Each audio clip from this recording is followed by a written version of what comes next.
তো আজকের রেসিপি ডিমের কষা।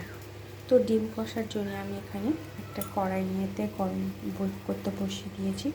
কড়াই নিয়ে এখানে রেখেছি আমি ডিম সিদ্ধ করে রাখা, ডিম ছাড়িয়ে রেখে দেওয়া, এখানে আলু সেদ্ধ করে রাখা, আর দেবো আদা রসুন বাটা, আদা রসুন ও কাঁচা পাকা লঙ্কা পেস্ট করে রাখা। এখানে আমি পেঁয়াজ টমেটো রেখেছি। তো এখানে দেবো লবণ, হলুদ আর লঙ্কার গুঁড়ো আর সানরাইজ গরম মশলা। চলুন তবে দেখাই রেসিপিটা। তো কড়াইটা গরম হয়ে গেছে, আমি এখানে সয়াবিন অয়েল দিলাম।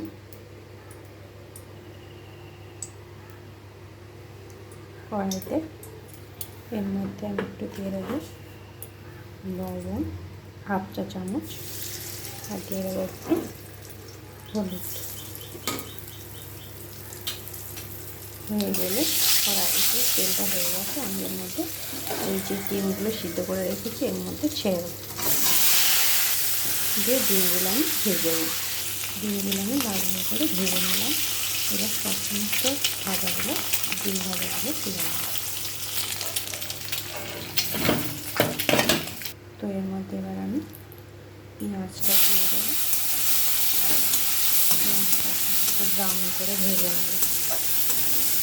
পেঁয়াজটা ব্রাউন হয়ে আসে, এর মধ্যে টমেটোটা দিয়ে দেবো। টমেটোটা ভালো করে ভেজে নেব। টমেটোটা আমার ভাজা হয়ে গেছে। এবার এর মধ্যে আমি আদা রসুন পেস্টটা দিয়ে দিলাম, দিয়ে ও আবারও আমি কষাতে থাকবো। ভালো করে মশলাটা আমি কষাতে থাকবো। মশলাটা আমার কষানো হয়ে গেছে। এর মধ্যে দেবো একটু লঙ্কার গুঁড়ো, একটু নুন, দেবো একটু হলুদ, দিয়ে আবারও আমি কষাবো মশলাটা ভালো করে। সামান্য একটু জল দেবো।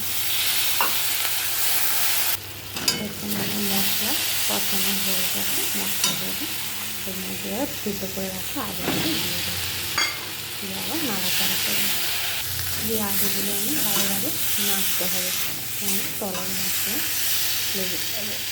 আলু আমার কষানো হয়ে গেছে। এর মধ্যে জল দিয়ে দেবো, অল্প অল্প করে দেবো জলটা, আর অল্প অল্প করে নাড়তে হবে। যেহেতু কষা, তো আমি বেশি এখানে জল দেবো না। এবারে আমি ঢেকে দেবো, ঢেকে দিয়ে 1 মিনিট দমে রাখবো। এবারে এই ডিমগুলো আমি দিয়ে দেবো এর মধ্যে,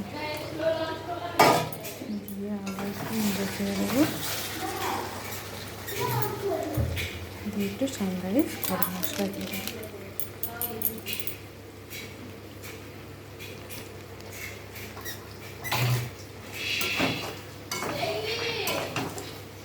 দিয়ে নেড়ে চেড়ে নিলে গ্যাস বন্ধ করে দিলেই আমার রেডি ডিমের কষা। বন্ধ করে দিলাম এই গ্যাস। তো ভিডিওটি ভালো লাগলে শেয়ার করবেন, সাবস্ক্রাইব করবেন। Thank you.